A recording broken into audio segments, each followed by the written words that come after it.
Okay, so this is my presentation of why John Brown, the abolitionist, was actually following the Bible, and it was the South who was breaking the Bible and essentially went against God's law rather than John Brown. I'm gonna take a few examples here.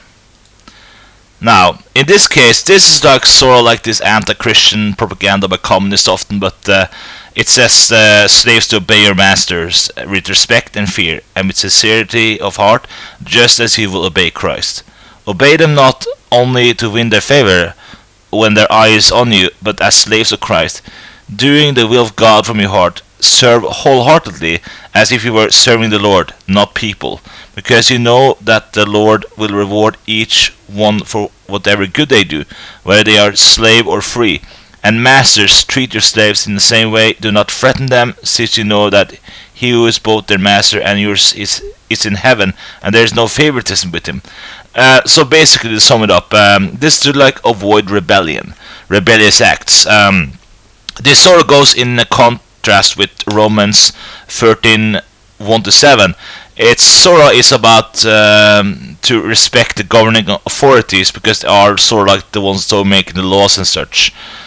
So I can read it now. Let everyone be subject to the governing authorities, for there is no authority except that which God has established. The authorities that exist have been established by God. Consequently, whoever rebels against the authority is rebelling against what God has instituted, and those who do so will bring judgment on themselves, for rulers hold no terror for those who do right, but for those who do wrong. Do you want to be free from fear of the one in authority? Then do what is right, and you will be commended. For the one in authority is God's servant for your good. But if you do wrong, be afraid, for rulers do not bear the sword for no reason. They are God's servants, agents of wrath, to bring punishment on the wrongdoer. Therefore, it is necessary to submit to the authorities, not only because of possible punishment, but also as a matter of conscience. This is also why you pay taxes, for the authorities are God's servants, who give their full time to governing. Give to everyone what you owe them. If you owe taxes, pay taxes. If revenue, then revenue. If respect, then respect. If honor, then honor. So basically, to contrast it here, these are sort of connected. It's sort of meant to encourage people to not rebel against the authority in terms of being. Slavery isn't good, but it sort of is probably done because of poverty or stuff like that. And to prove this, this is also the type of condemnation of what happens if you steal slaves or force free people into slavery. For the sexually immoral, for those practicing homosexuality, for slave traders and liars and perjurers, and for whatever else is contrary to the sound doctrine. Now, this one is sometimes translated as manstealers, so it sort of means people who force people into slavery, who are free, but who kidnaps them or something. Basically, that's what it means. And if you want context for that, then just read the Galatians chapter 5, verse 13-26, because I'm just gonna write it now. Actually, because some people just might take it out of context, but basically, I just recommend to go here if you want to context for that. Just go off topic here, but just to get the context of that. But basically, the focus here is kidnappers. Even in the Old Testament, if anyone who kidnaps someone.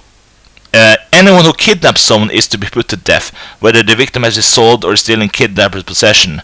And in Deuteronomy 24:7, if someone is caught kidnapping a fellow Israelite and treating or selling them as slave, the kidnapper must die. You must purge the evil from among you. Now, the difference between Judaism and Christianity in terms of religion is it goes something like this, if I type it right. This is sort of like the Old Covenant versus New Covenant, and I think go by Jeremiah 31-34 and Corinthians I think 3-6, if I don't remember wrong here. Yes. He has made a covenant as minister for the new covenant, not of the letter but of the spirit. So basically, the letter is taken literally, but the spirit is to follow the intention of it. That's what Christian follows. So if you're confused by that, then that's sort of what you have to go. You have to go with sort of like love your neighbor, and love is sort of the ultimate law of Christians. So if you're confused on the Old Testament rulings and some part of the New, then that's just sort of the logic here. Okay, I'm getting off topic, but basically, my point is that kidnapping people into slavery is a crime. That's sort of this problem. So, and also there's also this letter to Philemon, which is a little long. I'm not going to read the whole thing, but what I can sum it up is that Paul is encouraging someone who owns a slave to free them out of love of Christ and to follow.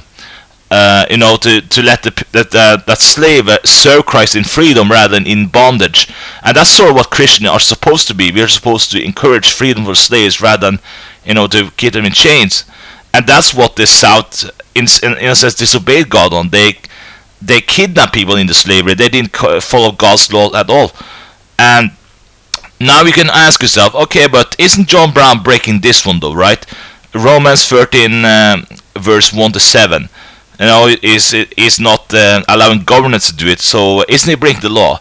Not really, because as it says here, Peter and the other apostles replied, we must obey God rather than human beings. So the problem here is, if the North of United States, if they don't uphold the law of the Bible, making it illegal to kidnap free people into slavery based on race, because it was racism basically. Okay, then what they're supposed to do? You're supposed to obey God, not humans. So that's why John Brown isn't he isn't breaking the law. It's the South who does it. So he's actually in the right to do this because he's following the Bible. You can find it here. Full of history of the South is constantly breaking the law on this. Now I'm not going to defend Lincoln or anything, but John Brown I think is 100% defendable in terms of the reason why he did this. I actually support John Brown on this, so he's 100% 100% in the right in terms of biblically speaking. I wouldn't call it a socialist, but he was, but he didn't. But it's not like he was against equality of treating people equally, because it goes sort of in the Bible of that all. I think it's more the Constitution maybe that all men are created equal. But then again, humans are kind of created equally either way, so I don't really see the problem here. But in any case, that's why I defend John Brown. I think the South was more in the wrong than John Brown was, so that guy's a hero in my view. So if you want to disagree, that's fine, but I'm just going to source in the description below and you can read it yourself. But thank you for listening and bye.